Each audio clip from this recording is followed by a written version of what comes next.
Good morning, everybody. We are going to wait 2 or 3 minutes more in order to let people connect, because we are expecting more people to be in this webinar. So just 2 minutes and we will start. Thank you.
Okay, so good morning, everybody. We are going to start now. Welcome to this webinar about the assessment of consciousness after water bath stoning of broiler chicken. I think that you can hear me now. I saw some comment in the chat, but I think it's okay. If not, let me know. This is the first webinar organized by the Urcow Poultry and Other Small Farm Animals. So I really hope you enjoy it. Thank you so much for your interest. We are very glad to have you all here. We are almost 200 people. So thank you again. And we will start now with the presentation.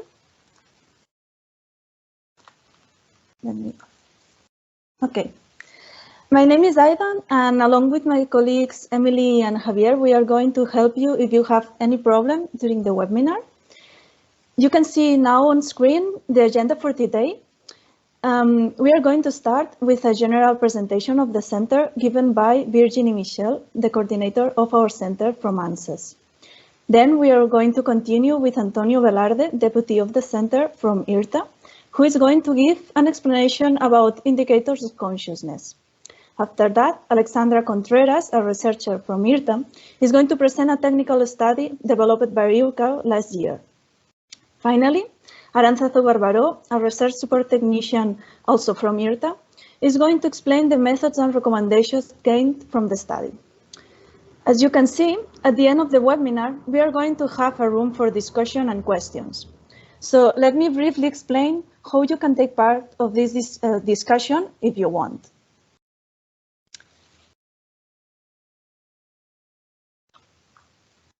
I'm sorry.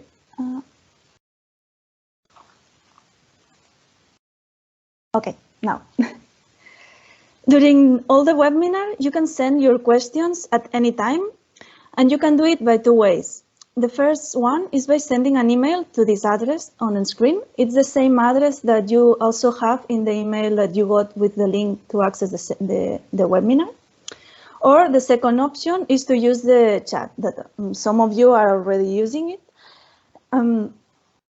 If you click on you will see an icon representing a bubble. And if you click on it, a lateral bar like this will appear. And on the bottom, you will find a space to write.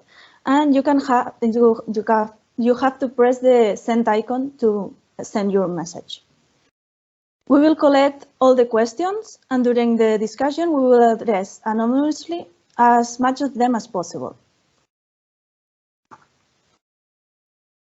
Okay. If your question is answered, but you still have doubts or you want to further discuss it, this answer, you can speak. But we are a lot of people, we are more than 200 people. So please, before you can use your microphone, you must raise your hand. This means that you have to look for this icon that you can see on screen, click it, and then click the hand icon. You have to click to the two icons. Then we will open your microphone and let you speak. Thank you for your understanding and collaboration. And I will give the floor now to Virginie Michel.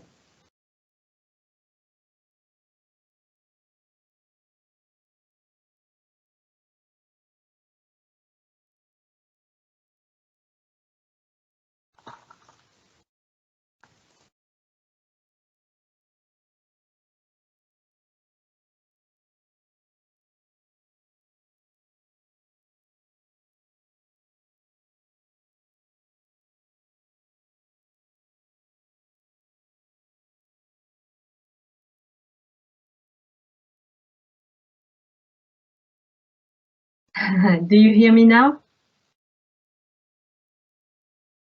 Yes. Thank you, because I had no right to put the video on the micro. Hello, everybody, and welcome to all of you. Thank you for connected. I know it's a bit weird situation because we don't see each other, so I hope you can all hear me and everything is fine. Do not hesitate, like Aida said, to ask a question at the end. There will be room for discussion with no problem. So I just want to give a small overview of the center because I assume maybe some of you do not know really what the center is and what it is aimed for. I will not give all the detail, but trying to settle you the context in which this webinar is taking place. So my name is Virginie Michel and I'm the coordinator of the center. Next, sorry. The three Center for Animal Welfare, so host, the one on poultry and small farmed animals, the one on pigs, and the one on ruminant and equid, have been created in the context of the official control regulation, and more precisely in the context of Article 95. This article is saying that the Commission shall, by means of implementing act, designate European Union Reference Center for Animal Welfare that shall support the activities of the Commission and the Member States. So really, the center are directed to Commission and Member States. Next, please. So the target group of the center are the EU Commission, the competent authority of the Member State, who you are part of, the National Reference Center and the other supporting body, which are more or less the institute that are providing the advice and the scientific and technical support to the Member State regarding animal welfare. So in the topic of science, training and communication.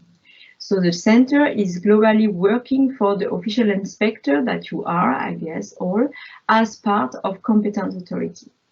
The very general objective is to support the implementation of welfare legislation in an harmonized way through all member states, on farm, during transportation of animals, and at killing and slaughter of poultry and other small farm animal. By other small farm animal, we mean rabbit, mostly rabbit and fur animal. But today it will be mostly, of course, about poultry and more precisely broiler chicken. Next, please. This law about official control is as well defining the activity of the three reference centers for animal welfare in the Article 96. So all the three centers have exactly the same activity. I will not detail all of them, but just to give a broad overview to you. The first one is the coordinated assistance, so the member state or the commission can ask technical or scientific questions to the center and then we provide an answer. The second one is about animal welfare indicator. The third one is about scientific and technical studies, and you will have an example of one of these later with my colleague Sandra. The fourth one is training courses of official service for inspection. So we are in the context exactly today of this activity. And the fifth one is disseminating the research result and innovation. Next, please. We have as well a priority area. That means topics on which one we work in priority. There are 4 up to now. First, the welfare of broiler chicken on farm. Then the welfare of laying hens in alternative system. Third, the assessment of the welfare during electrical water bath stunning for broiler and turkey, and we are today in this one. And fourth, from this year onwards, the welfare of rabbit on farm with a special focus on alternative system. Next, please. This is very briefly the people that are working in an everyday basis in the reference center, and some of them will be talking today. Next, please. So just maybe to forget to say it, the center is composed by 4 institutes. So it's ANSES in France, IRTA in Spain, Isler in Italy, and Aarhus University in Denmark. So the 4 institutes are all together constituting the center. Just this slide now to try to fix a bit the idea for you about what the center is or can do and what is not and cannot do. So the center is to assist the Commission and the Member States. It is able to deliver scientific and technical advice. It is able to provide information usable to define threshold, and is able to help the implementation of the legislation. What it is not to be questioned by other institutions than Commission and Member States. It is not there to do risk assessment. This is under the remit of EFSA, and is not able to interpret the legislation. Next, please. So to finish my presentation, just to give you an overview of 3 of the activity of the center, which are really in the context of what we will present today. So the activity number 3 on scientific and technical study. So what we've been doing up to now is to provide scientific and technical expertise on the official control and the implementation of the legislation related to mostly poultry. To identify the gap of knowledge and the bottleneck regarding legislation and formulate different topics for scientific and technical studies. One will be presented immediately after. And to develop in the framework of the center some scientific study designed to answer a question raised in activity 2, that is indicator for assessment of animal welfare. Next, please. So in this context of activity 3, in 2020-2021, we have been running a study on about testing inter-observer repeatability and feasibility of indicator of consciousness in broiler chicken after water bath stunning, and about the impact of some electrical key parameter on stunning efficiency. You can see there on the picture the team. So the 4 people are the 4 people who will talk today. Next, please. Other activity about the animal welfare indicator. So what we've been doing about the 3 first priority areas, so all the poultry one, is compiling a list of legal requirements to check during official control, identify relevant welfare indicator to verify compliance with the legal requirement identified, and propose validated indicator and method for assessment, which we will deliver today. Next one.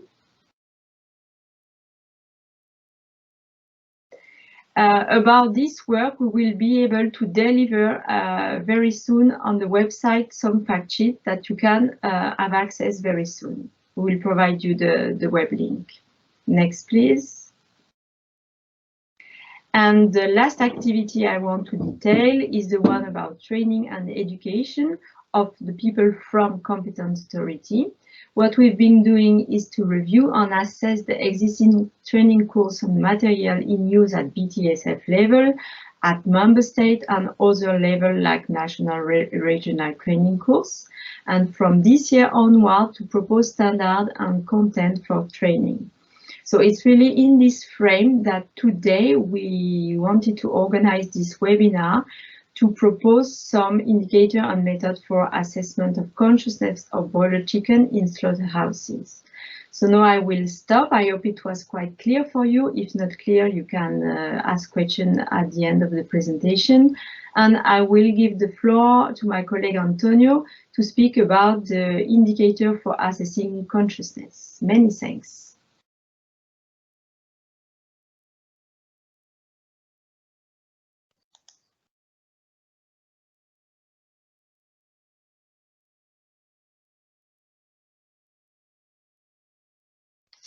Hello. I will continue, and what I will explain is the background of this technical study that we are going to present today. And the background is, I will try if I can pass the slide.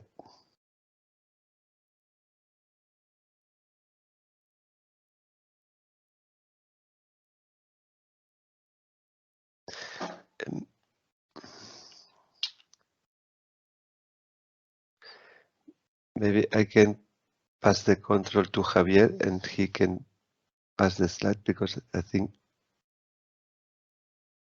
I cannot do it.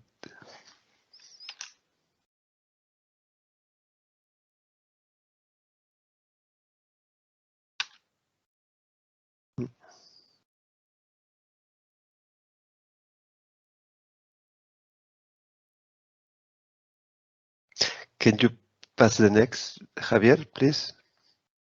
Thank you. The background is, as Virginie has already said. One of our activities is to provide a scientific support to the inspectors and to the competent authority. So our starting point was the regulation.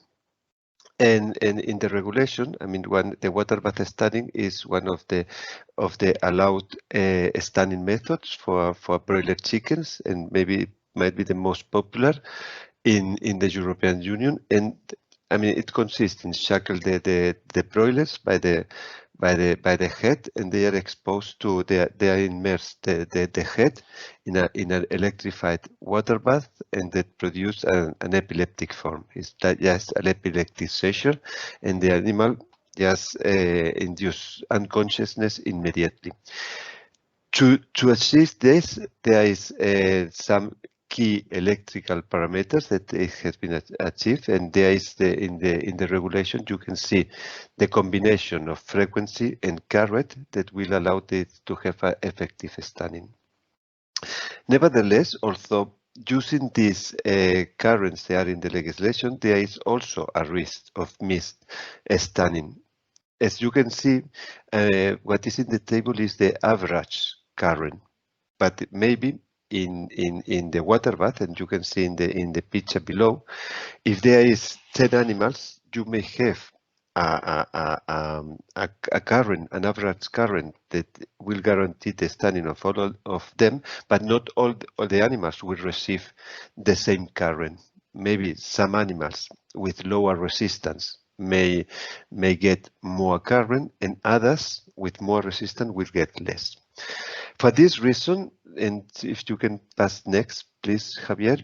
For this reason, is also mandatory, according to the regulation, to check the state of consciousness. To check if the animals, when they are going out from the water bath, if they are effectively stunned. There is specifically 2 articles that regulate this. Article 5 states that operators are required to carry out regular checks to ensure that animals do not present any signs of consciousness or sensibility.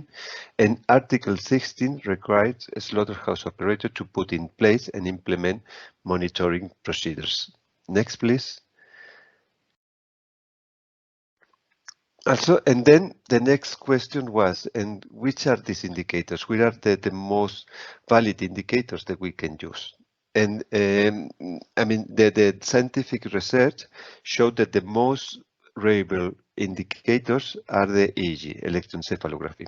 I mean, the best way to measure or to assess if an animal is conscious or unconscious is through electroencephalography, the electrical activity of the brain. However, nowadays this is not feasible in the slaughterhouse. Maybe in the future it will be. But now we have to correlate this electroencephalography, the activity in the brain, with indicators that we can use in the slaughterhouse, with indicator of the state of consciousness. Which type of indicators do we have? We have indicators related to behavior. For example, escape attempts that it can be shown in poultry with wing flapping. It will indicate this animal is conscious and they have an attempt to escape from the situation. It can be easily assessed, for example, when the animal are shackled before in the water bath. And sometimes if the animal is not effectively stunned, you can see also after the water bath. There are also indicators related to physical signs. For example, the onset of seizures, the tonic and clonic seizure after electrical stunning, the cessation of breathing, when the animal has fixed eyes, etc. And there are other types, that is the presence or absence of response to external stimuli. One of these is the corneal reflex. For example, when touching the eye, the cornea, and the pupil with an animal, if the animal responds closing the eyes, it will indicate that this is response to corneal reflex, and is more likely that the animal is still conscious or are regaining conscious. The absence, if the animal does not close the eye, will indicate that the animal does not respond, and maybe the animal will be unconscious. Other response to external stimulus might be the response also to painful stimulus. Next, please. Another question that is important to ascertain is where we have to evaluate this state of consciousness. I mean, for sure, it should be evaluated just after the animal exit from the water bath stunning to assess if the animal has been correctly or not stunned, if the animal is conscious or unconscious. But this is not the only place. I mean, an animal may be unconscious just after exit of the water bath, but if the bleeding or the neck cutting is too far away or it takes too long time, the animal that it may be unconscious may regain consciousness before death. Also, it's important also to assess to evaluate the consciousness not only after the exit of the water bath, but also after neck cutting. And also the third point that might be important is to ensure that before the scalding tank, the animal is already dead. Next, please. You have seen that there is different type of signs, and the next step, and this was a work carried out by EFSA, and this is also our starting point, is which ones are the best indicators. I mean, of this list of indicators we have, which are the most valid to be used in the slaughterhouse, and to assess this, it was assessed in the EFSA the sensitivity and the specificity of each indicator. And what does it mean? I mean, the sensitivity means that it is the percentage of truly conscious, I mean, animals, they are conscious, that has been ineffective, the stunning, that are tested as conscious. For example, you can have here, if we are assessing the indicator of corneal reflex, I mean, if this indicator has a high sensitivity, will mean that all the animals they are conscious will show positive corneal reflex. If there are a lot of animals that, although being conscious, they don't respond to the corneal reflex, this will mean that the sensitivity is low. And this is really a problem, because that means that we are going to assess animals that are conscious as unconscious. and this will go through the neck cutting. Also, it is important that all the indicators that we are going to use have a high sensitivity. The other aspect is the specificity. The specificity, I mean, it means the animals, they are really unconscious, and the indicator showed that they are unconscious. It's good, I mean, important that the specificity is high, but if the specificity is low, means that we animals, they are unconscious, we are going to diagnose as conscious. And this is not a welfare problem, this is more a logistic problem, because we are going to restun unconscious animal, and this is not a welfare issue. Also, for us, the important is the sensitivity. If you can pass next, please. You can see here. Also, what is important for our assessment is the sensitivity more than the specificity. Next, please. And next, please. Also, this is the first parameter that it was assessed in EFSA. Yes, I mean the sensitivity. The other important parameter to be assessed for the consideration of the best indicator is the feasibility. The feasibility is how practical can be used in the slaughterhouse.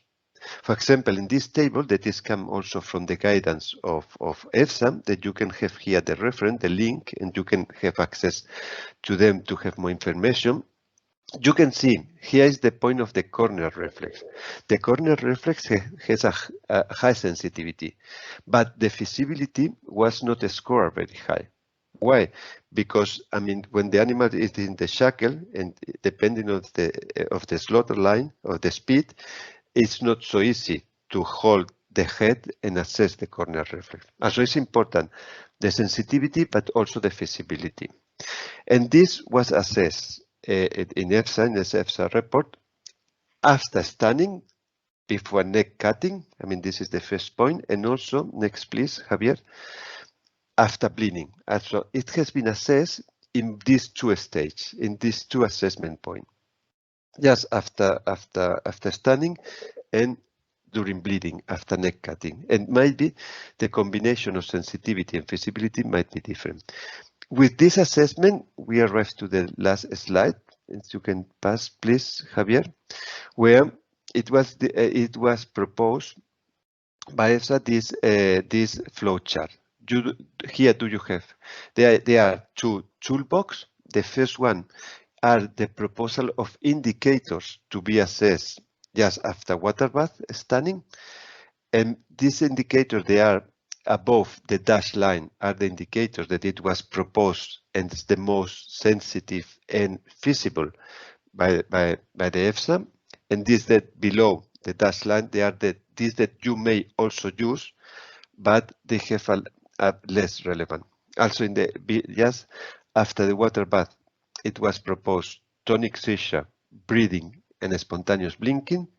And after bleeding, that is the toolbox 2, the two indicators they are proposed is wing flapping and breathing. Below, others that you can use is corner reflex, spontaneous swallowing, and head shaking. And with these premises, this was at the starting point of the technical study that now my colleague Sandra Contreras is going to explain you. Thank you very much. And you can pass this next slide, please.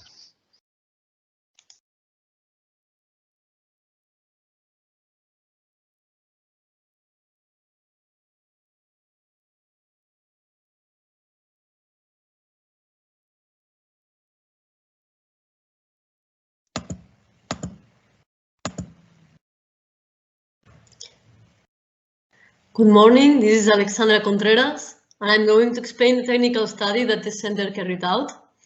I will focus on the main goals of the study, the methodology used, and the main results. Next, please. So, from the list of indicators recommended by EFSA, the most feasible were selected with the aim at assessing their observer repetibility, and also the correlation among them when outcomes of consciousness are observed. This in order to identify, refine, and validated animal-based indicators with good level of repetibility that can be used for the assessment of the state of consciousness in commercial slaughterhouses. Moreover, the effectiveness of stoning was compared according to different combinations of electrical key parameters used in water bath in different commercial slaughterhouses. Next, please. Thank you. So 6 commercial broiler chicken slaughterhouses equipped with water bath stoning were selected in France and Spain. Each slaughterhouse was assigned to a number, being from 1 to 6, to maintain the anonymity.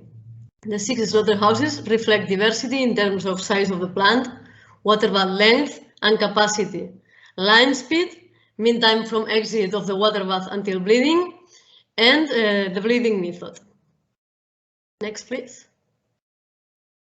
The assessment was carried out by 3 trained observers, while an additional person was randomly selecting and identifying the birds to be assessed using a laser pointer.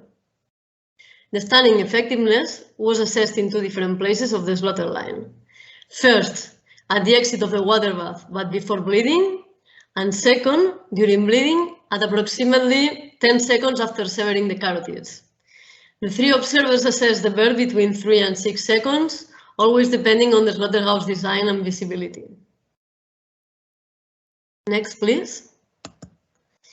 The animal-based indicators assessed before bleeding were tonic seizure, spontaneous blinking, breathing, and vocalization. In order to detect presence of breathing, observers paid attention either on beak or cloaca, depending on the position of the bird towards the observer, being dorsal or ventral. It changed the way to look at breathing. Next, please. On the other hand, the animal-based indicators assessed during bleeding were breathing, spontaneous swallowing, wing flapping, and head shaking. Descriptions of the outcomes of consciousness and where to address attention to chicken's body is again shown using the red arrows. It should be stressed that these descriptions were agreed beforehand by the observers, as well as the methodology, to standardize the protocol when assessing the birds showing outcomes of consciousness. Next, please. The statistical analysis is a tough part, we all know, but please don't disconnect. It will be brief, and it is a key part to understand why some of the indicators evaluated will be filtered out in the final recommendations from the center. So the inter-observer repeatability of the indicators are evaluated according to 2 values: the crude proportion of agreement and the Fleiss kappa. The crude proportion of agreement between observers express the percentage of animals that all 3 observers agreed. However, this percentage can be misleading as it does not take into account the scores that observers assign due to chance. Thus, Fleiss kappa overcomes this issue as it expresses the degree to which the observed percentage of agreement among observers exceeds what would be expected if all observers made the rating completely randomly. Kappa can range from -1 to 1, where 0 indicates the amount of agreement that can be expected from random chance, and 1 represents perfect agreement between the observers. Kappa has also the advantage that is a standardized value, and this is interpreted the same across multiple studies. In this sense, according to the author, Fleiss and colleagues, in 2003, Fleiss kappa can be classified as excellent agreement, beyond chance if values are greater than 0.75, fair to good agreement beyond chance if values between 0.40 and 0.75, and poor agreement beyond chance if the values are below 0.40. However, when there is an insufficient scoring variation, it means low prevalence of indicators of consciousness, although high agreement between observers, kappa appears close to 0. Next slide, please. Then, to measure the association between the observed animal-based indicators, proportion among combination of animal-based indicators were displayed as Venn diagram. Tuning efficiency among different combinations of electrical key parameters was evaluated by showing the percentage of birds that show at least one outcome of consciousness. Next, please. Jumping into results, this table shows the inter-observer repeatability of the selected indicators before bleeding. As can be observed, when considering all birds assessed from all slaughterhouses, the most repeatable indicators are vocalization, followed by spontaneous blinking. However, both were artificially highly repeatable because both are from rarely to hardly ever observed. Tonic seizure and breathing had the highest percentage of agreement and the highest kappa, and thus both were the ones considered repeatable. Vocalizations only occurred once in more than 3,000 birds assessed, but when occurred, all agreed, and thus the kappa could not be computed, and that's why an asterisk appeared in kappa interpretation. Next, please. On the other hand, this table shows the inter-observer repeatability of the selected indicators during bleeding. As can be observed, when considering all birds assessed, again, from all slaughterhouses, the most repeatable indicator was spontaneous swallowing, but it was artificially highly repeatable because hardly ever were observed. And when presumably occurred, not all the observers agreed, leading to a poor interpretation of kappa. Wing flapping, head shaking, and breathing were highly repeatable among observers, and when occurred, it was not detected due to chance. It should be highlighted that the animal-based indicators that show a lower repeatability were the ones that occurred in higher frequency. Next, please. This figure reflects the association between the observed animal-based indicators of consciousness before bleeding. The proportions of birds showing outcomes of consciousness and their combinations observed at the same bird at this stage is shown as Venn diagram. Absence of tonic seizure was the most frequent indicator, followed by breathing. Spontaneous blinking, vocalization, and combinations between the outcomes of consciousness of the four AVIs were almost not existent at this stage. Almost 200 birds out of the total assessed did not exhibit tonic seizure, and this indicator was not correlated to other outcomes of consciousness before bleeding.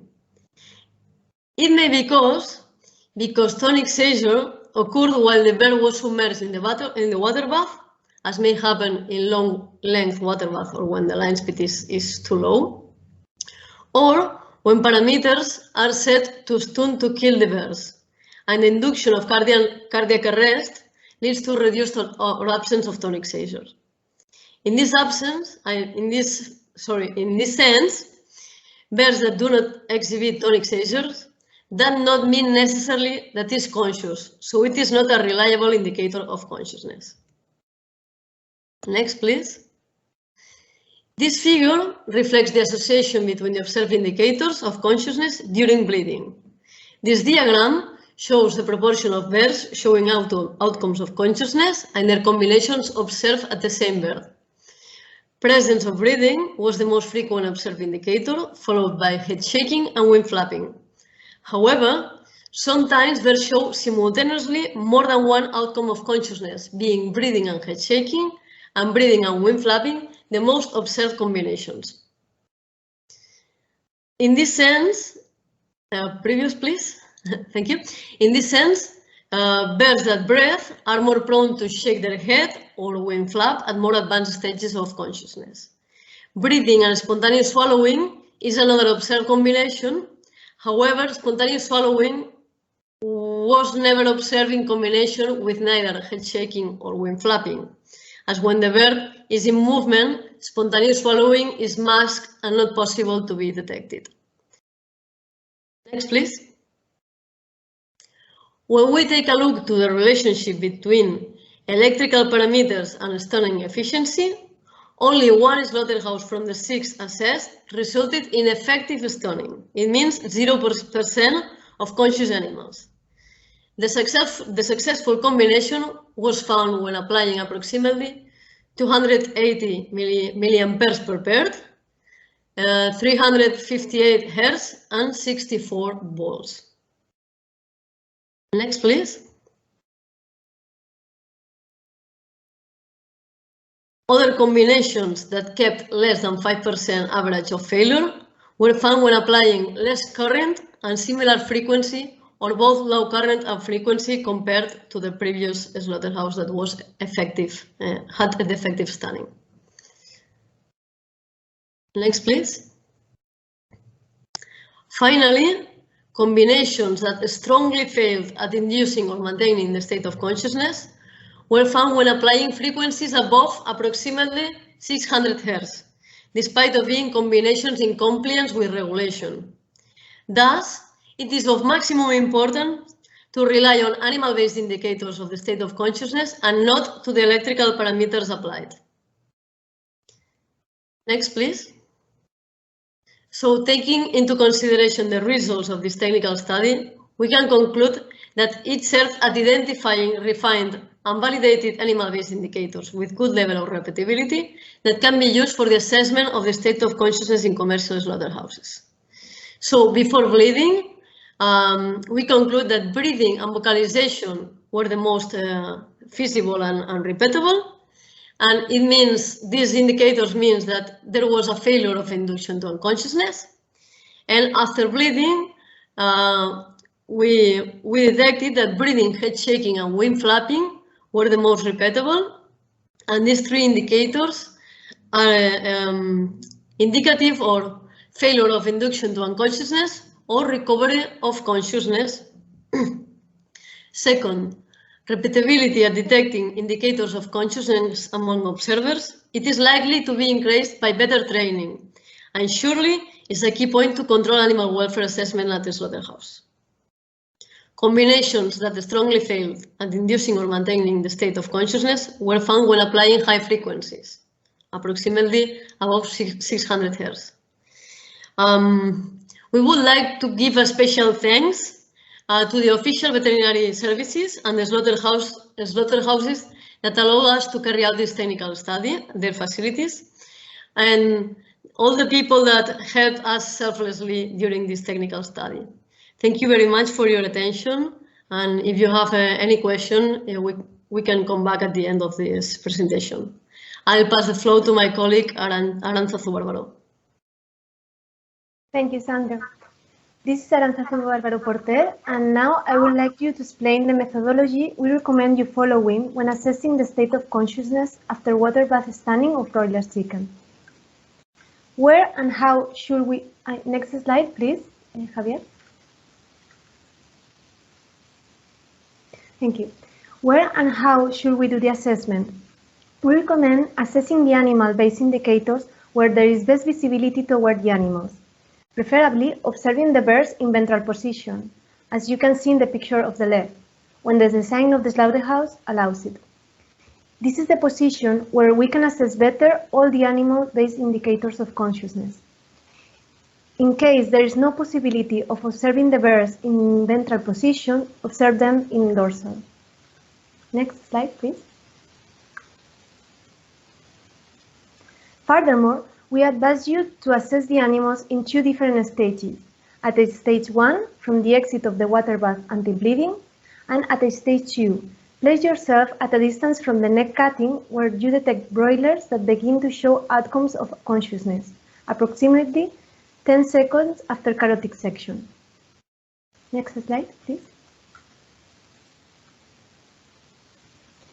During how much time should we assess the animals? Once you have determined the observation points, we recommend you to visually follow animals individually for a few seconds, depending always on the slaughterhouse design and visibility. Usually, there is not a lot of space from the exit of the water bath until bleeding, so we advise you to observe the birds for as long as you can. During bleeding, you should assess birds during 4-5 seconds at least. Next slide, please. And which animal-based indicators should we assess? We recommend you to use the following indicators. As my colleague Sandra explained before, we have done this selection based on the repeatability and feasibility results obtained from the study. Before bleeding, we recommend you to assess breathing, vocalizations, and wing flapping. We have included wing flapping because although it was not used in the study as an indicator of this stage, we did observe some animals that skip the water bath and had presence of wing flapping. So for sure, they were conscious. During bleeding, we recommend you to assess breathing, wing flapping, and head shaking. So you should assess all the indicators to each key stage in each animal for an effective monitoring of the process. But the presence of at least one outcome of consciousness may indicate that the bird is still conscious or regained consciousness after water bath. So this will be caused by an effective stunning or a long stand-to-stick interval. Therefore, an appropriate intervention should be applied. Next slide, please. And which are the definitions of each animal-based indicator? So at stage 1, we should assess breathing, that is defined as the presence of either a minimum of 2 movements of the beak or abdominal muscles around the cloaca associated to breathing. Next slide. We should also assess wing flapping, is where the animal flaps with both wings and should not be confused with rapid flapping of the entire body of the bird. Later, I will show you some videos of tonic seizures in order to you can compare both behaviors. Next slide. Vocalization is defined as a single or repeat screamings. Next one, please. If we go to the second stage, we should assess also breathing that I previously defined it. Next slide. Wing flapping, and next one, and head shaking. That is defined as the bird shakes his head from side to side to get rid of the blood or water entering into the nostrils. So now, next slide, I would like you to share with you some videos of each indicator in order you to watch them.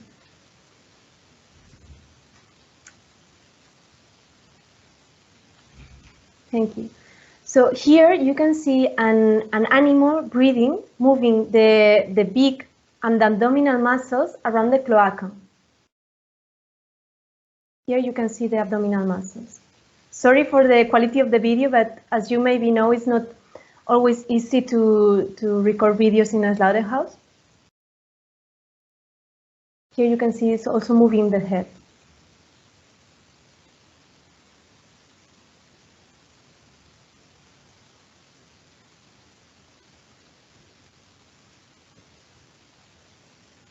So in this video, you can observe another animal breathing.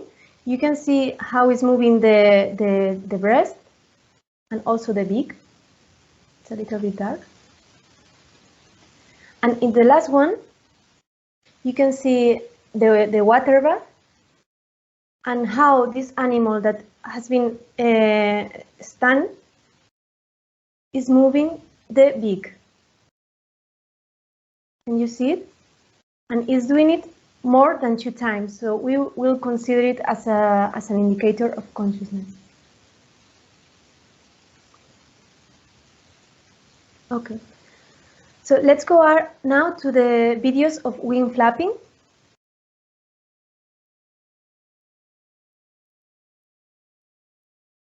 Here you can see another animal in the same slaughterhouse that is moving the wings. Wing flapping is considered when the animal is flapping with both wings, like this.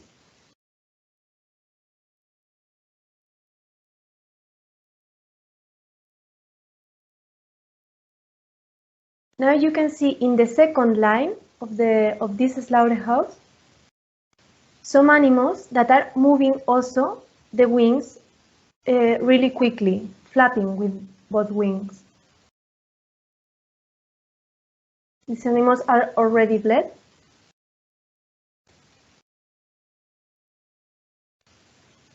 And now they are flapping with both wings. So we will also consider this behavior as an indicator of consciousness.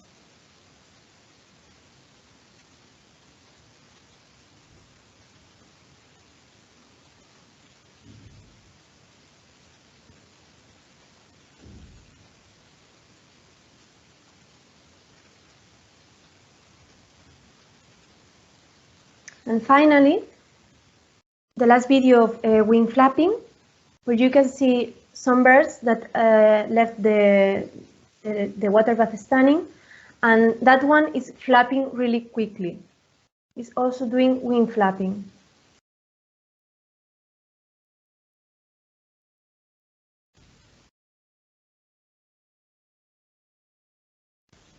Perfect. So now let's see some videos of tonic seizures, because as I told you, we should not confuse these two behaviors, wing flapping and tonic seizures.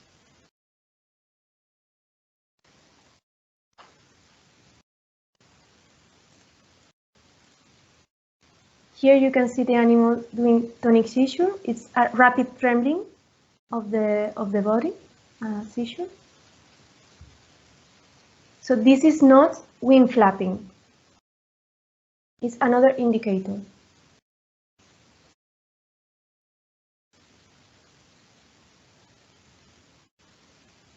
Another example of tonic seizures.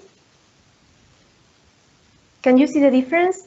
It's wing flapping. It's really a big flap of both wings, and tonic seizure is a trembling, like some animals are doing here. Thank you. So let's go to the next animal-based indicator, that is head shaking. We should assess head shaking during bleeding. Sorry. Here you can see the bird, like it shaking the head from side to side to get rid of blood or water entering to the nostrils. Shaking the head.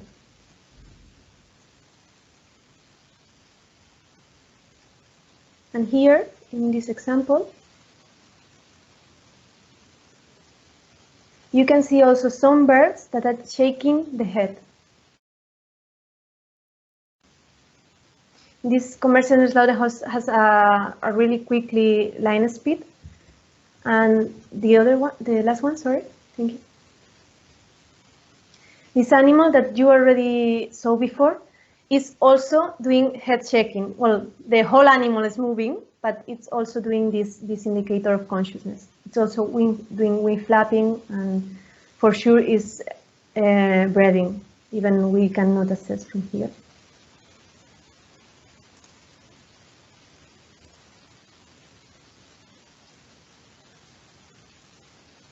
The last example of head shaking.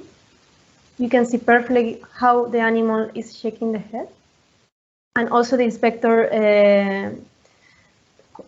does the ocular reflex.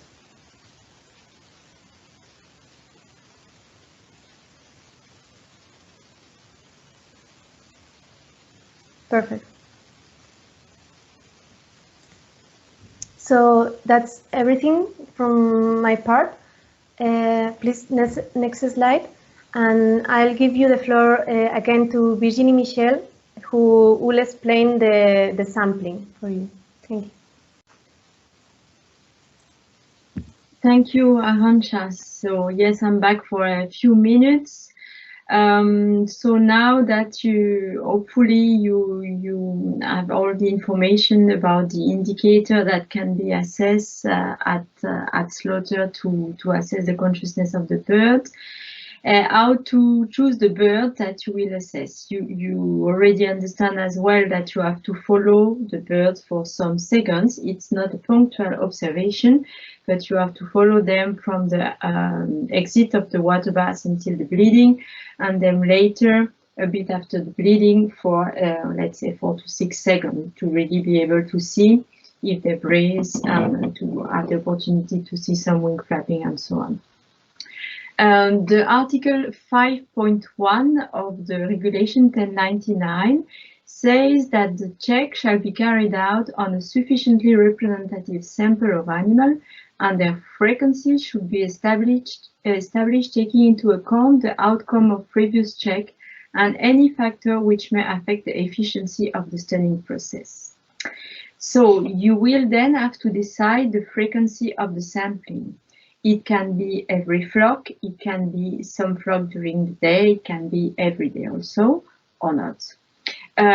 So it's really up to you to see what flock you want to sample, but of course you have to integrate the different factors that may impact the stunning efficiency. Just to give you an example, in a report from the French Food Safety Agency this year, it was recommended to do it at least a sampling in 2 flocks per day per slaughterhouse at different periods of the day. Then, if you are able to random sampling the birds, it will ensure the representativity. For example, like we did, we have a person showing the bird with the laser and taking it every, for example, 8 seconds, one bird. So that ensures that this one's going out of the water bath. You take this one every 8 seconds, for example.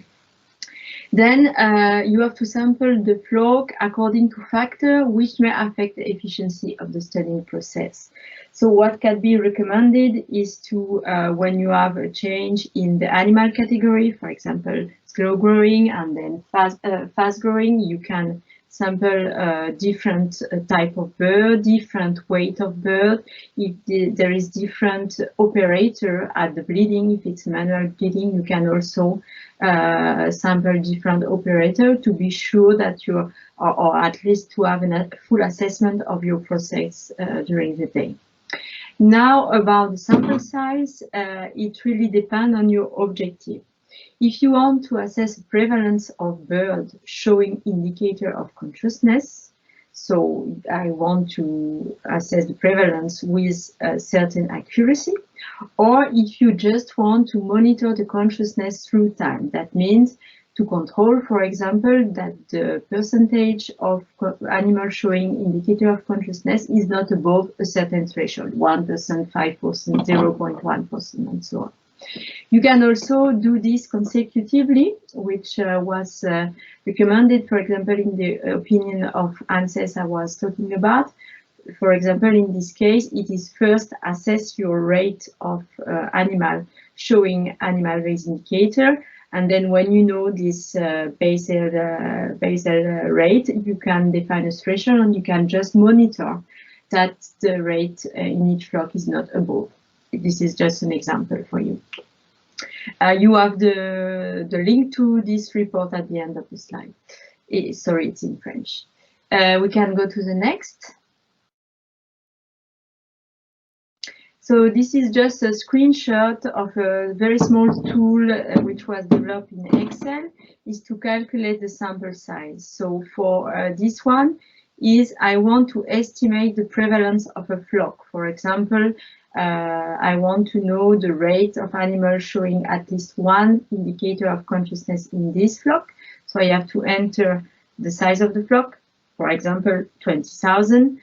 The prevalence that I think I will get, because to calculate the sample size, you always need to know in advance the prevalence. So you can put, for example, 1%, and the precision, the accuracy you want. So, for example, 30%. That means that your result will be between 0.7 to 1.3% of prevalence in the flock. This calculation gives you roughly 2,000 animals to sample. This is quite high because you want to assess a small prevalence with a quite good accuracy. And this calculation is done with the assumption that sensitivity and specificity of the indicators you are using is 100%. Next slide. This is another case where you want to check if the prevalence is not over a certain threshold. So then the calculation allows you to have a sample size, and if you have 0 animals showing consciousness in the sample size, you will only be able to say that the prevalence is lower than the threshold you set. So for example, here we take the same figure, 20,000, the size of the flock. The percentage, the threshold, I want to detect 1%. and then the calculation give here roughly 300. So before it was 2000, now it's 300. It's because now you don't want to assess precisely the result, you just want to know if it's lower or above of 1%. Again, this is assuming that sensitivity and specificity of indicator are 100%. It exists plenty of tools. Some competent authorities have been developing tools taking into account the sensitivity, so the calculation is more precise. They are willing to share with all the competent authority if you are interested. So this is really, there is different way to do it, but more or less, this is the global way and the global figure you can achieve. This aspect we can easily discuss during the discussion because now I think all the presentations are finished. So I will thank all of you for your attention. You can go to the next slide. And I think we can open the discussion.